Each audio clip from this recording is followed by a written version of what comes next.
Opportunity دکھائی جاتی ہے گلومی ڈیپ ریٹیلیشن کی کہ کہاں پڑے ہوئے ہیں. وہ کہتا ہے یہاں سے نکلیں دوسری جگہ پہ جائیں. وہ جو حل کی بات کی جا رہی ہے یہ جگہ تھوڑی سی مشکل ہے, دوسری جگہ پہ جائیں, وہاں جہاں پہ ہیٹ, جہاں پہ تپش کم ہو, جہاں پہ تکلیف کم ہو, وہاں چلتے ہیں. Let's not slip the occasion, موقع کو نہ چھوڑا جائے. تو یہاں اس چیز کا بھی احساس ہوتا ہے کہ اس کو اس چیز کا اندازہ ہو چکا ہے کہ جہنم میں وہ جس جگہ پہ پڑے ہوئے ہیں وہاں پہ تکلیف زیادہ ہے, وہاں پہ درد زیادہ ہے. پیج نمبر 17 پہ میں سیکنڈ پیراگراف دیکھا ہوں. باوجود اس کے وہ فلوٹ کر رہا ہے, ایب اینڈ فلو میں جا رہا ہے. سیٹن جو ہے ڈریری پین میں پڑا ہوا ہے beyond the lack of fire, اور وہ اپنے ٹروپس کو کمانڈ کرتا ہے کہ وہ دوسری جانب جائیں, وہاں لے کے جاتا ہے ایک کمانڈر کی طرح.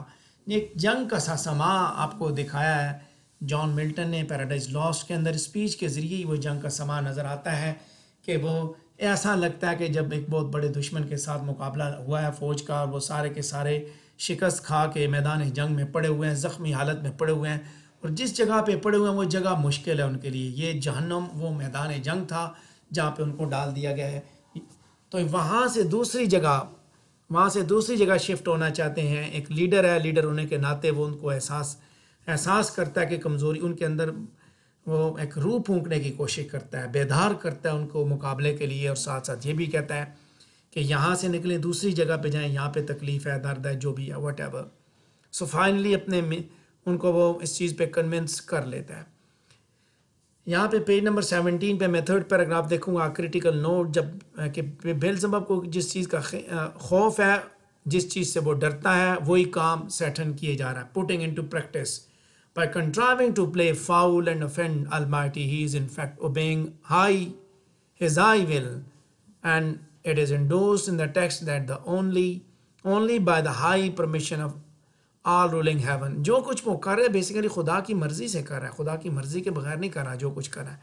یہاں یہی چیز دکھائی جاتی ہے کہ وہ اگر تباہی بھی کر رہا ہے, اپنا نقصان بھی کر رہا ہے, تو اس کے پیچھے خدا کی اجازت شامل ہے, مرضی شامل ہے. خدا کی اجازت ملی ہے تو تبھی وہ اس نے سب کچھ کیا, ورنہ وہ اتنا بڑا سٹیپ نہیں اٹھا سکتا. اس کی جرت ہے, اس کا کمال ہے, یہ ہو ہی نہیں سکتا.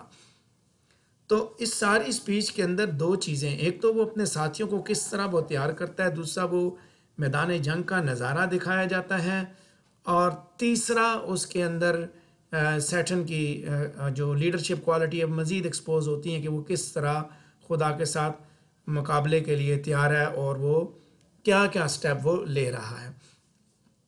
اسی کے ساتھ ہماری سیکنڈ اسپیچ بھی کمپلیٹ ہوئی. اگر اس سے ریلیٹڈ آپ کے ذہن میں کوئی کوسچن آتا ہے تو آپ پوچھ سکتے ہیں.